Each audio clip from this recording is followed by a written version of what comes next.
the imprisonment of him. What does that tell us about Russia and its future? But what does that mean for us in order how to react?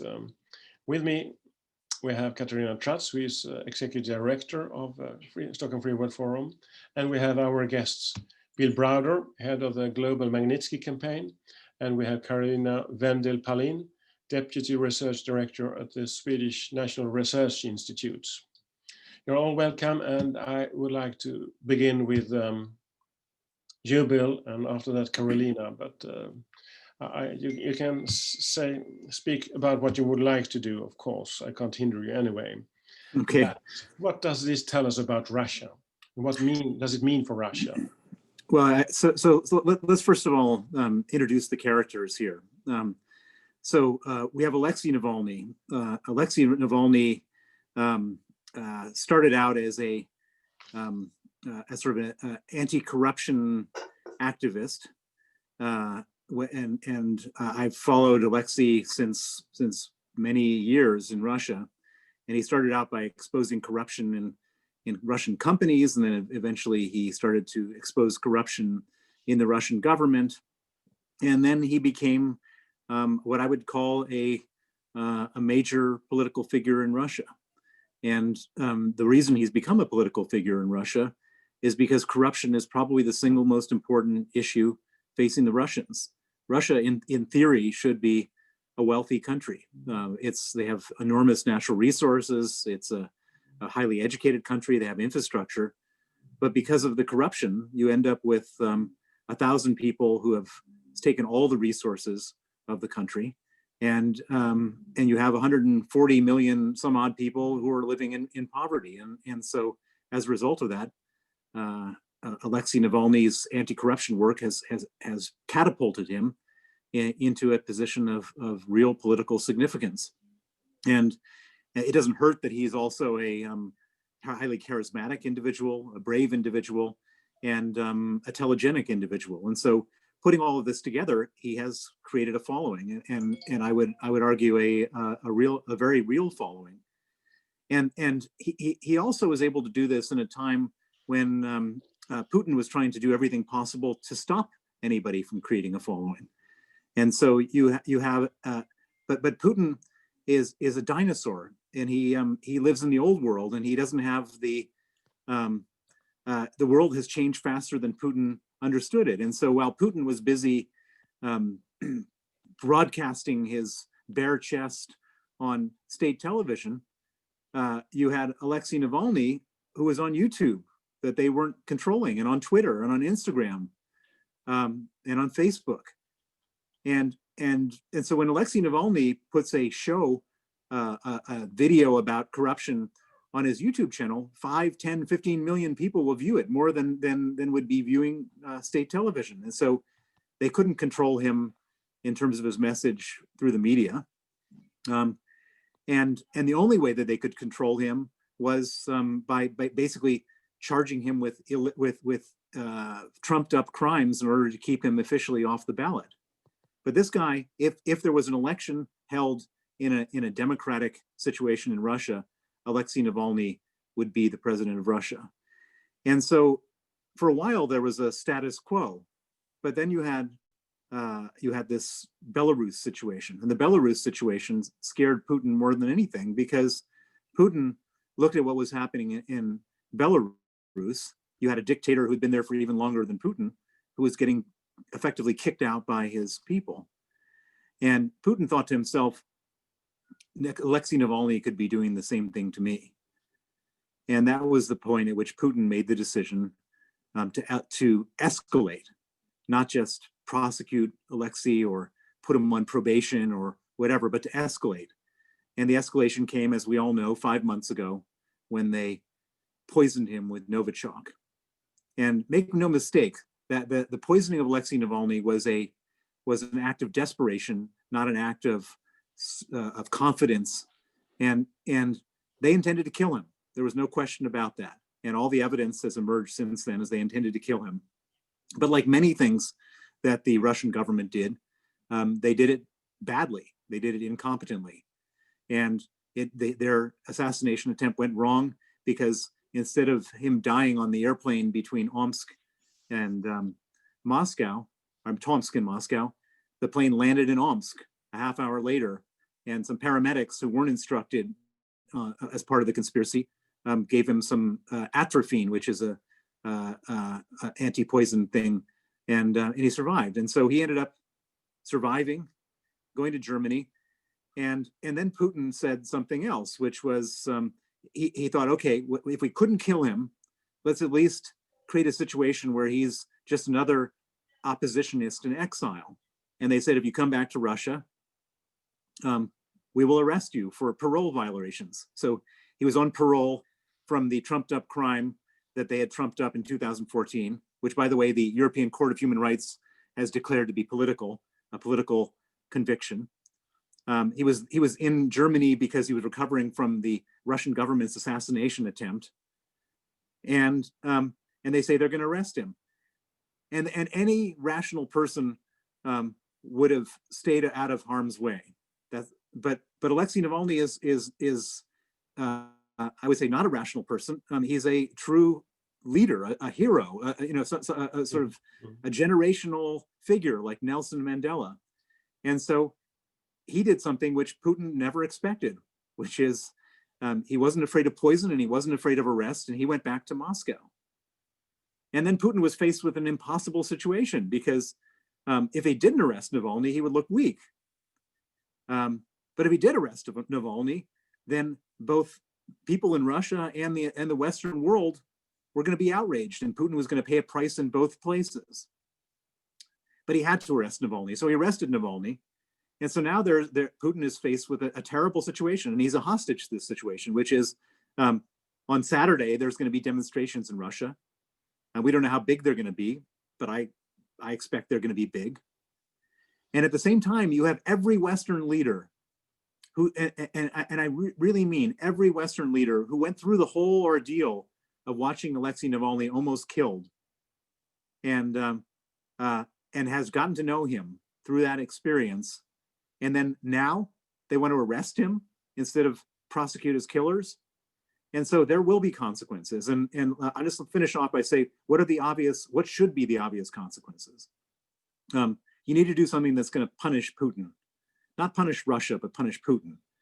And the obvious thing to do, and the thing which is absolutely in the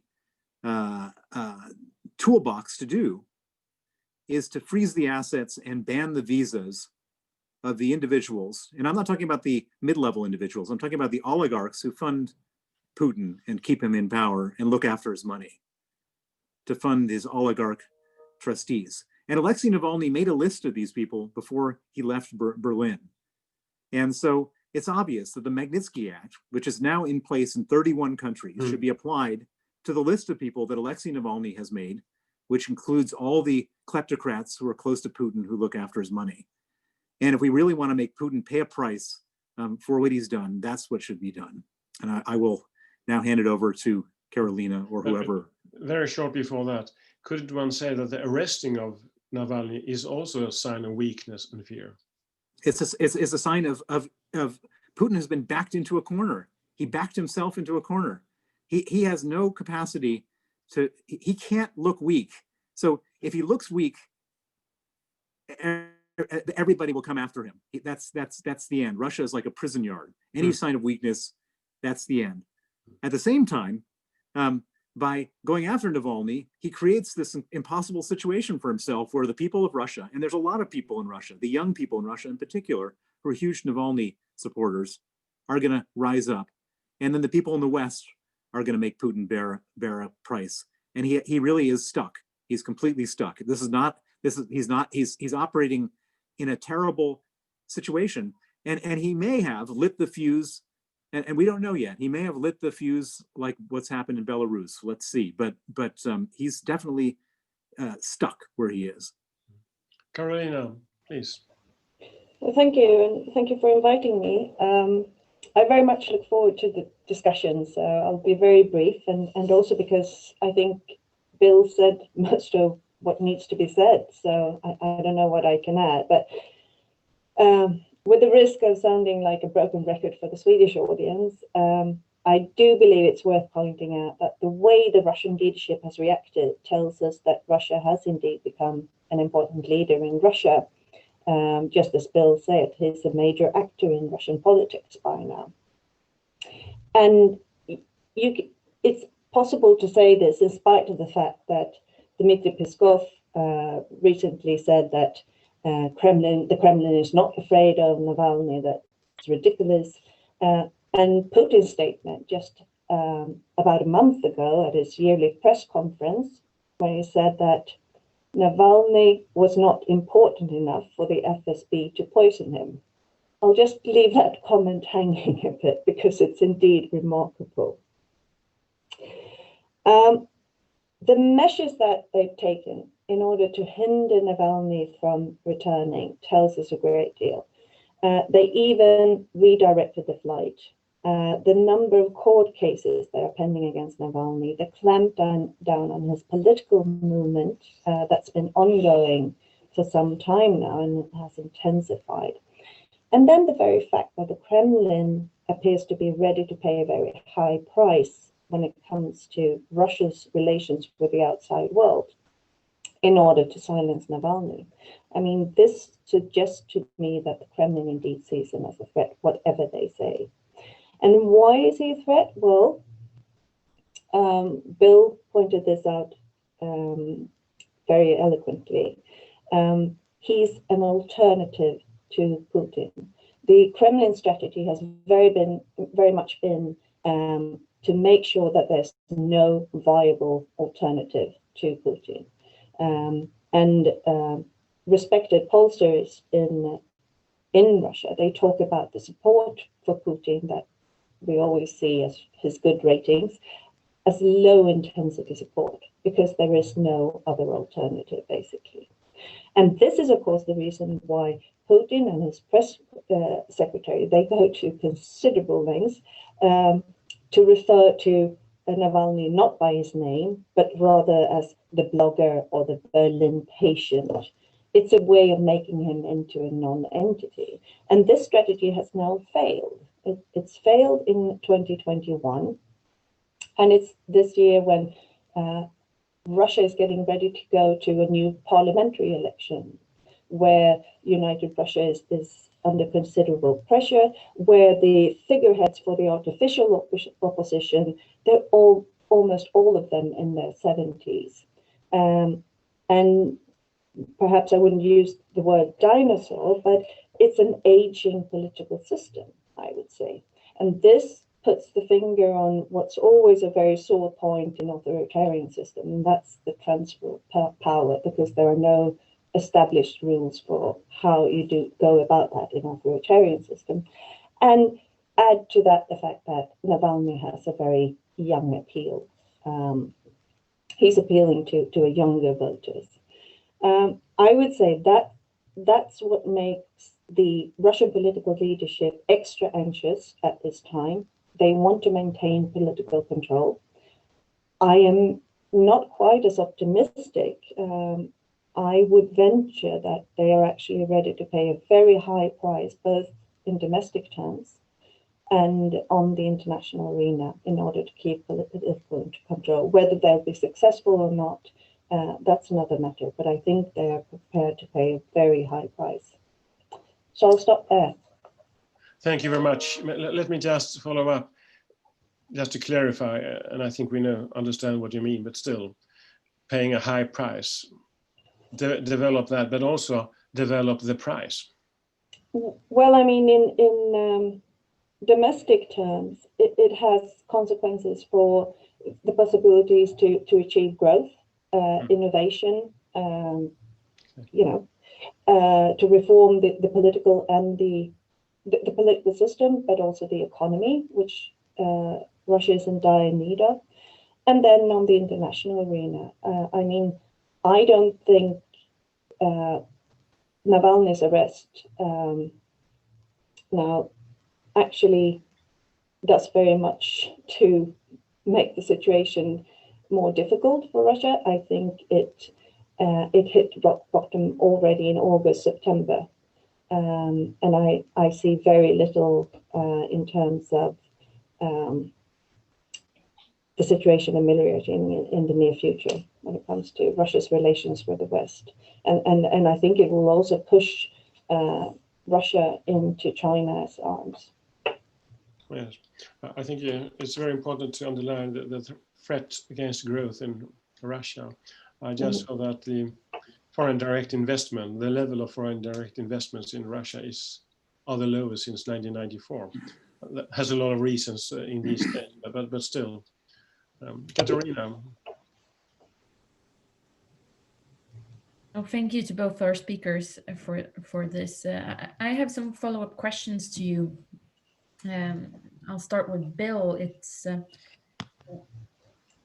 the Free World Forum has a history of hosting and shedding light on Russian Democrats, and one of the Democrats we were cooperating with and hosting in Stockholm several times was Boris Nemtsov, and he used to say that we always asked him if he wasn't worried. I mean, he was such an outspoken critic of the Kremlin, and he used to reply that he was too famous and nothing would happen to him.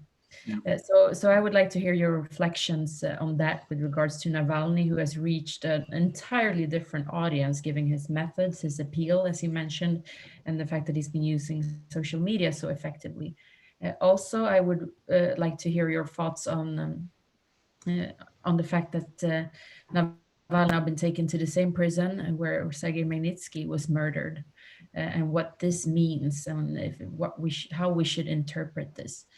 And also my follow-up question to Carolina is also regarding the price. I mean, so far the West has, there has been sanctions, but we have not seen a clear unified response, not from the EU and not coordinated from the EU and from the US, which I personally think would be the most effective one. What do you think the Kremlin's calculation is here? I mean, will they see a high price? How do they think here? So please. Bill, please. So let me start with the question you asked Carolina, because it's so relevant at this very moment at 12:22 Washington time. As of 10 minutes ago, we have a new president, one who's doesn't think that Putin is a good guy. And when we talk about, I don't think that we should really, I think it's really hard to look back at international reactions to Russia and apply anything that's happened before to this situation, because there's several things that are very different. The first thing is that we have a Biden presidency. We have Tony Blinken, who's the Secretary of State, who have several things in mind. One is that there's no friendliness towards Russia, and two, there's a very strong feeling and willingness and desire to cooperate with Europe as opposed to insult Europe. And so that's the first thing. The second thing is that the Germany was the one who hosted Navalny and saved his life, and who took care of him and drove him to the airport in a motorcade and drove him from the airport and protected him, and so it's different. It's a totally different situation than anything I've ever seen before as far as Germany is concerned. They were the first ones to come out and accuse Russia of doing this, and so and in terms of what can be done, in addition to the sanctions that I think are easy to do, is the whole Nord Stream story. Nord Stream is huge, both economic and political project. And there was a lot of talk after they poisoned Navalny about stopping Nord Stream, and it didn't quite get over the line. But everything I've read in the last 24 hours says that there's a huge amount of appetite among politicians in Europe. And again, not the politicians who have to bear any economic cost to this whole thing, but those who don't, who think that Nord Stream should also be a price that Russia pays. So just in terms of the issue about what it's going to cost them. And then the second thing is that and it comes back to Boris Nemtsov, is that there were big demonstrations when Boris Nemtsov was killed, and we don't know what the size of the demonstrations are going to look like on Saturday. And I just have a feeling that because of Navalny's reach, I mean, Boris Nemtsov was beloved by many, but he was beloved by a sort of what I would call the intelligentsia, the urban elite, and so on. And it was a lot of people, but it wasn't that many people. But I've got a feeling that Alexei Navalny's reach is bigger. Not to take away anything from Boris Nemtsov, but I've got a feeling that his fate, coming back to what's going to happen to him, both from a freedom perspective and from whether they try to kill him, it will very much depend on how many people show up in different places on Saturday. And I mean, and nobody knows really. Putin doesn't know. Navalny doesn't know. I don't know. You don't know. Nobody knows. I mean, this is a really an impossible situation to predict. You know, how many people are going to show up and how angry they're going to get. And when they start arresting people, is that going to make them angrier, or is that going to make them scared to go back to their kitchens? And so I think it's really very, very hard to predict. And how will the movie affect them? How will the what? The movie, the film that Navalny presented on. Well, the movie is just part of what you know. This is what makes Alexei Navalny so amazing. Is that I mean, to be president of Russia, you've got to prove that you're the toughest guy out there. And so he's so tough that he was ready to walk right into their prison, standing tall. And he's so tough that from prison they released a 2-hour movie showing what a crook Putin is. And they've been holding that movie in reserve. I mean, they could have put that movie out at any point. They've had that stuff for a while. They put that movie out now because they expected at some point things were going to escalate. And so the movie itself, everybody knows that Putin's a crook, but the movie itself is sort of a symbol of defiance, of like, this guy is not scared of anything. And as far as the prison where they're keeping him, it's you know, when I saw that they were taking him to the prison where they killed Sergei Magnitsky, my lawyer, you know, it brought just chills to my spine. But that prison is the political prison that they put all of their political prisoners. And so I don't think they thought it through to say, we're sending a message. It just happens to be where they can control the situation as they want to. That's where they kept Khodorkovsky for a while. That's where they kept Platon Lebedev. That's where they kept all sorts of people who have survived, and some have died. And so that's just their go-to prison for political prisoners. But let me not hog the conversation. I'm sure Carolina wants to respond to the question you asked her instead of me. And Carolina, you can answer the questions to Bill as well, and not only those to you. Well, I'll start with the question on sanctions, because this is something that has been much debated within the EU, and there are lots of different views. And I think one of the things that we have to get away from is thinking that we can turn a certain button or push a certain button and get the response we want from Russia, whether it's by being inviting or whether it's by being punishing. And so when it comes to the sanctions, I think we should regard them as a way of showing unity to the outside world, but also to each other. It's something we unite around. We unite around values. And also a united EU, and even more so a transatlantic union, so to speak, on this issue, is very powerful. It sends a strong message. Just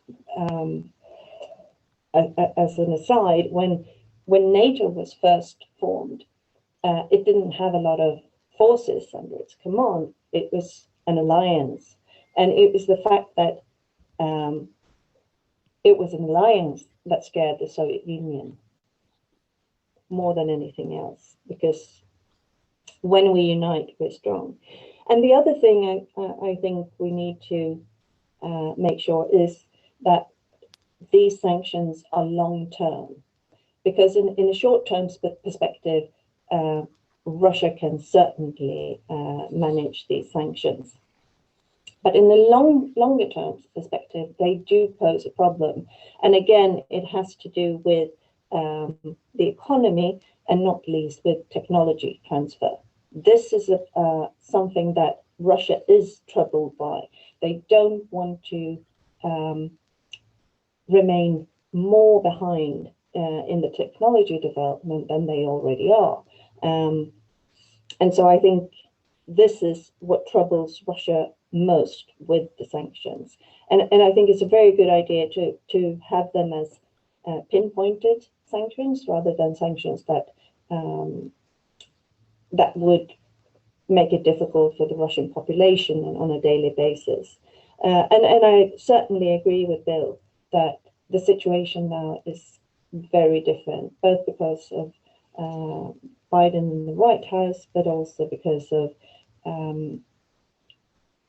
I think it's easier to unite the EU member states now around new sanctions because of what happened to Navalny in August, but also the fact that Russia has, everything points to Russia having used a chemical substance that is prohibited. They've signed the documents. It's going to be an ongoing process in the OPCW. It's just something that the EU cannot look away from, I think.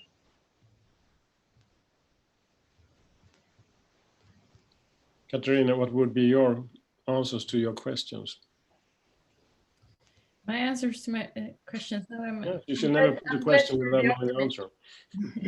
I'm glad to hear that there's optimism here today, and I will sort of join in there. I mean, it's a special day in many ways, not the least because we have a new American president since about 30 minutes. So I really hope that we are in a different situation and that we will see unity here. I think that the main issue and the hardest task is to find sort of European unity, because we still have problems with certain members of the EU who will oppose these types of sanctions. And also we have other countries, not to mention any that are sort of always pointing to the EU in order to not adapt these sanctions themselves. So I think that's remains the main difficult task to solve here.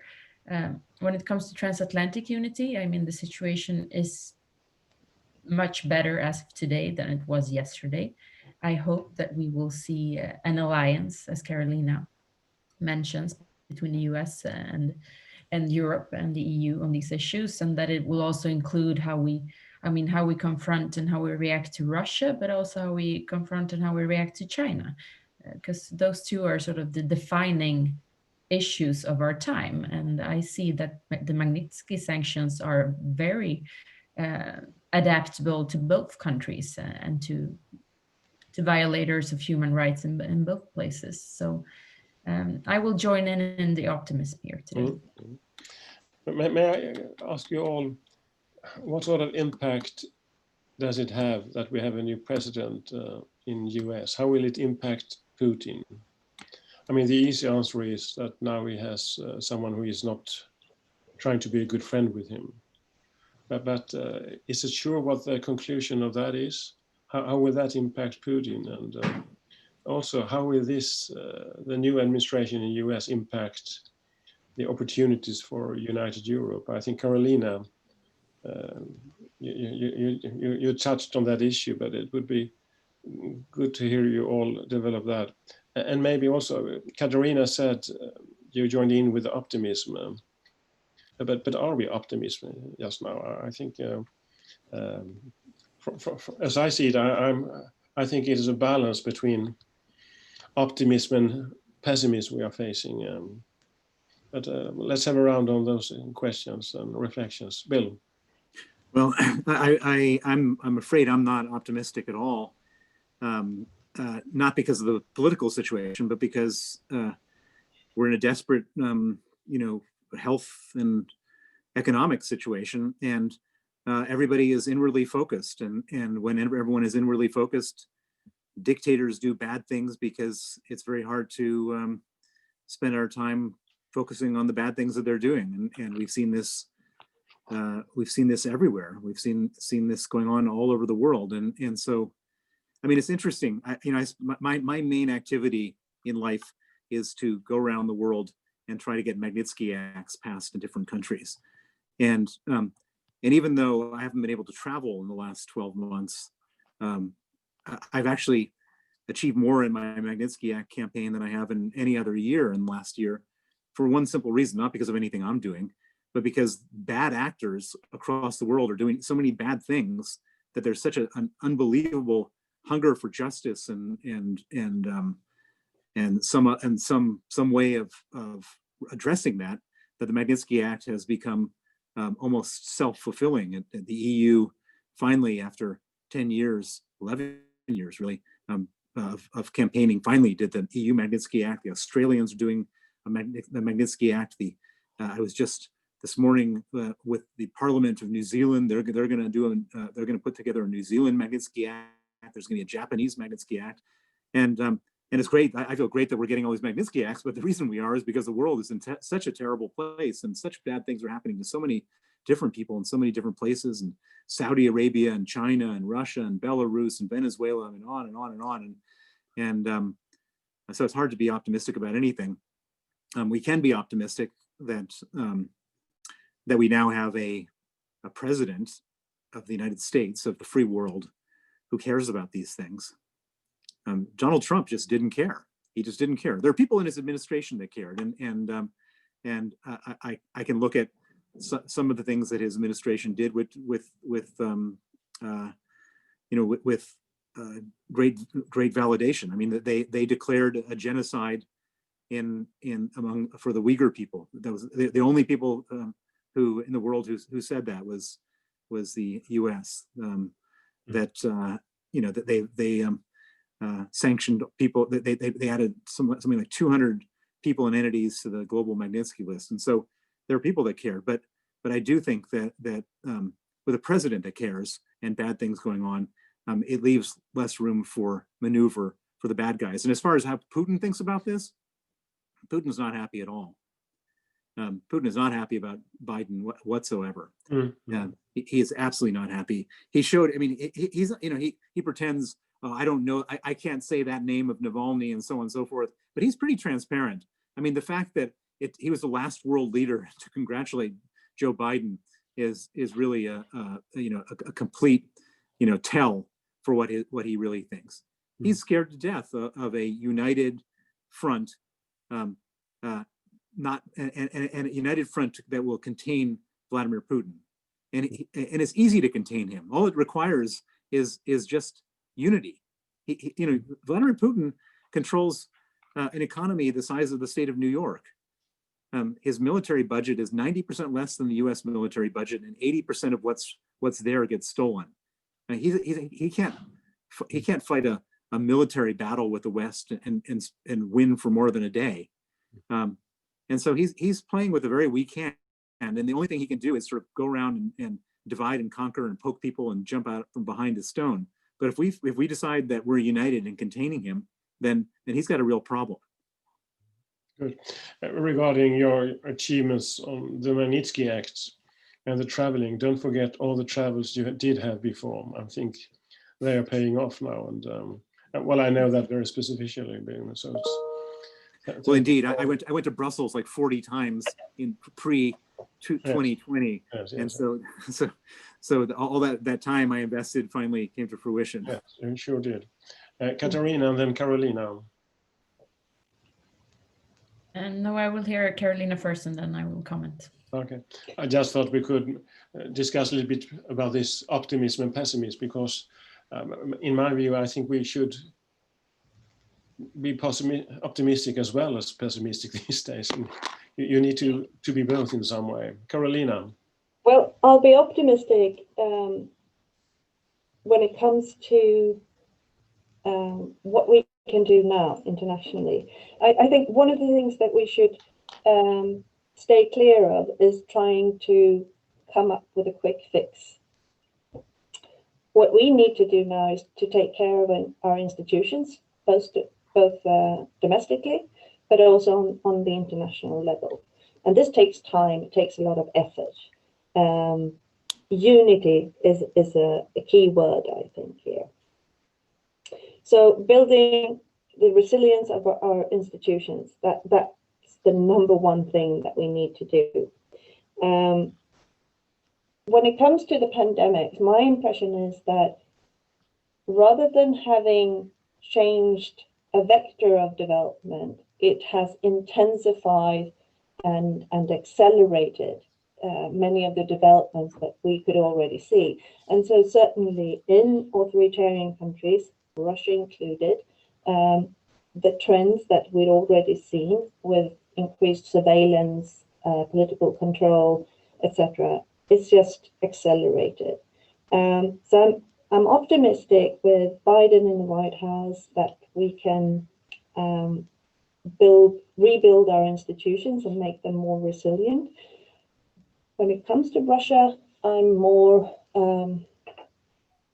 hesitant. As I said, I think the current political leadership they're prepared to pay a very high price to remain in power. I don't see them caring very much about the statements that we make in Brussels or in Washington. In a way, when we make statements to the effect that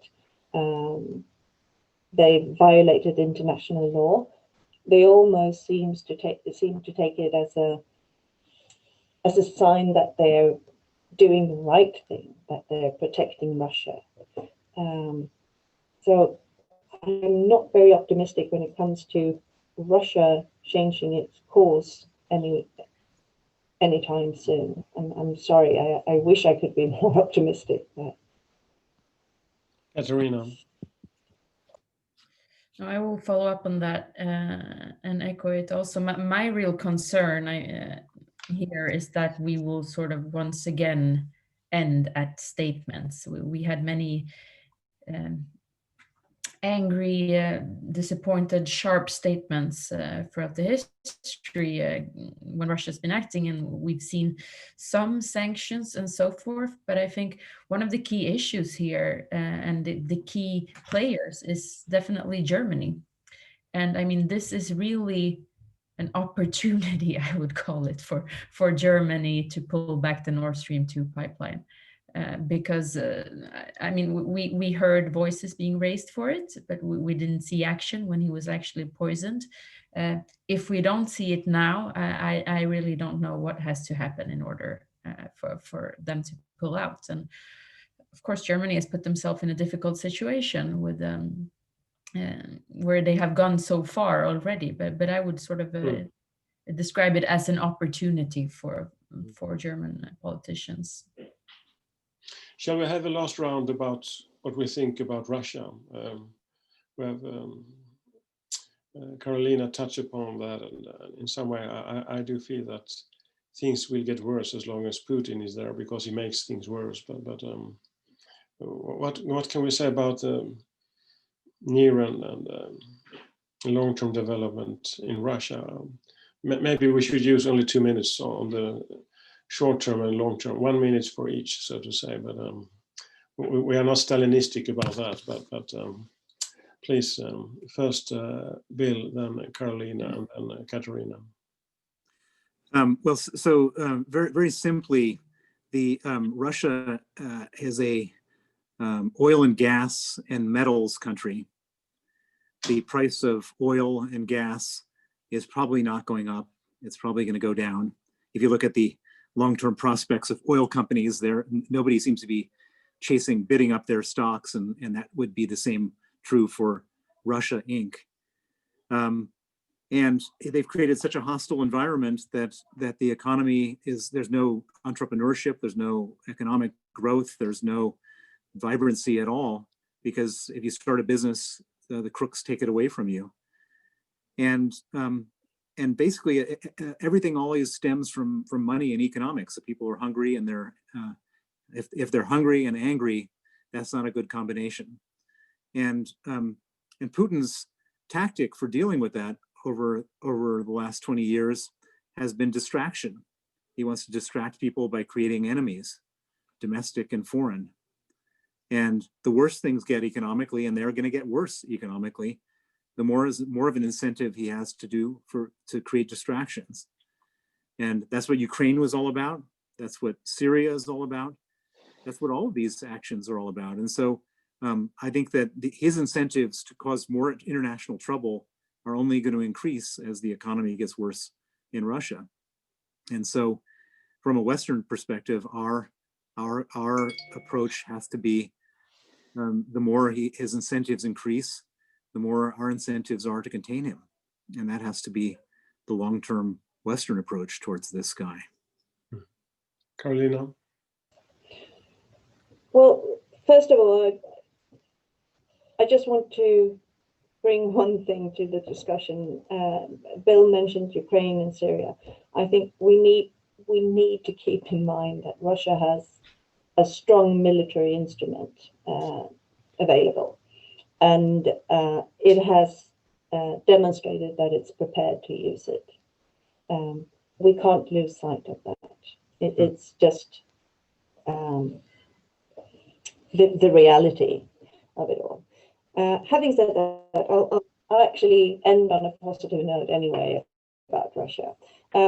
We have a formidable Swedish former ambassador, Thomas Batterman, who's written a wonderful book looking back at his experience from dealing with Russia.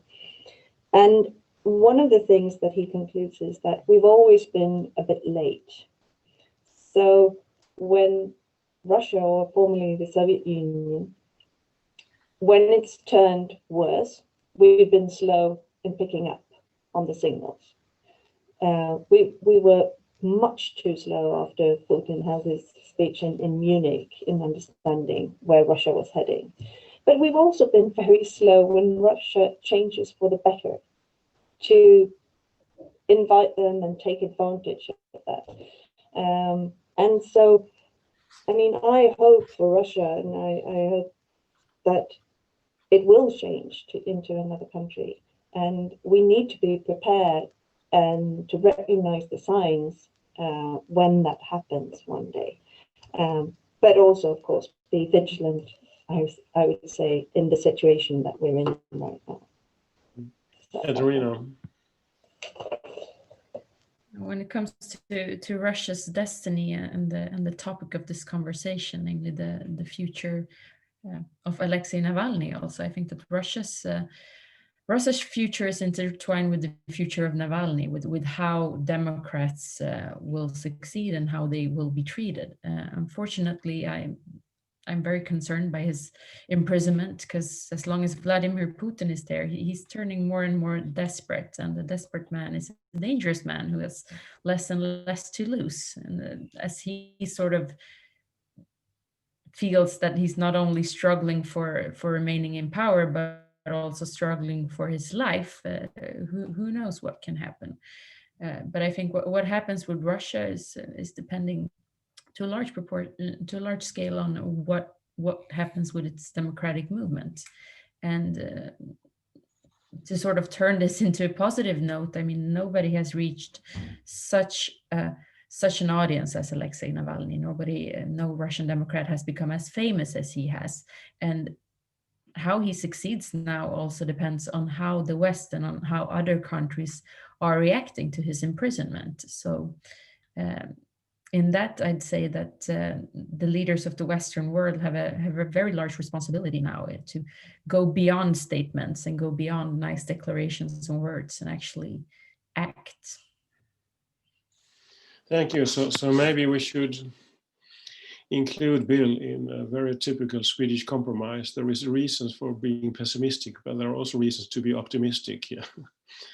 And what we need to do is, of course, to utilize the reasons for optimism as much as possible. And that is unity, that is making the best possible use of what the new administration in the US means, but of course also following very close what will happen with Navalny now, because that will tell us very much about what will happen in Russia and what happens with him the one way or the other. is a sign of how Putin is undermining the country's future. I mean, it's Bill's description of the economy of Russia. It is in some way terrifying. And not long ago, we discussed the transatlantic trade and investment agreement. I used the figures at that time that US and European Union both had, I think it was $19 trillion as GDP. US a little bit more in some ways of counting, and Europe a little bit more in other ways of counting.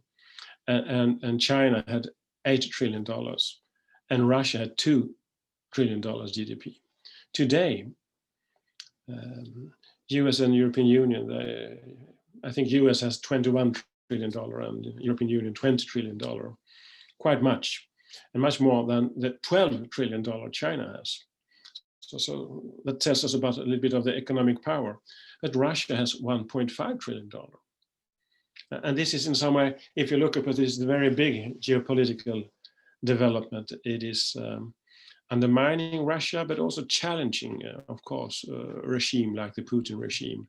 And that creates dangerous times. So if we can all agree that we shall be pessimistic and optimistic, maybe we can summarize that in being realistic and activistic. So I would be very happy to thank you all for taking part and contributing to this Free World Connect broadcast. Thanks to you, Bill. Thank you. Thanks, and thank you, Gunnar, for all the good work you did in the European Parliament, getting the Magnitsky Act to where it got to before you came back to Sweden, because it wouldn't have been possible without you. No, but it helped very much with a guy who traveled a lot to Brussels and to all other places. I mean, you have done a tremendous work, and what we have seen this year is a fantastic achievement. So let's use that. So that could be also a conclusion. We need now to set the political pressure in order to get the Magnitsky legislations in different parts of the world, to get them not only in place, but in use as well. Yep. So from Stockholm to London, I think you are there, to the others of us who are in Stockholm, and to all of those who have looked upon this, thank you very much. And today we have a new day in the development of the free world. So let's hope for the best of that as well. Thank you very much. Thank you. Thank you. Bye. Thank you.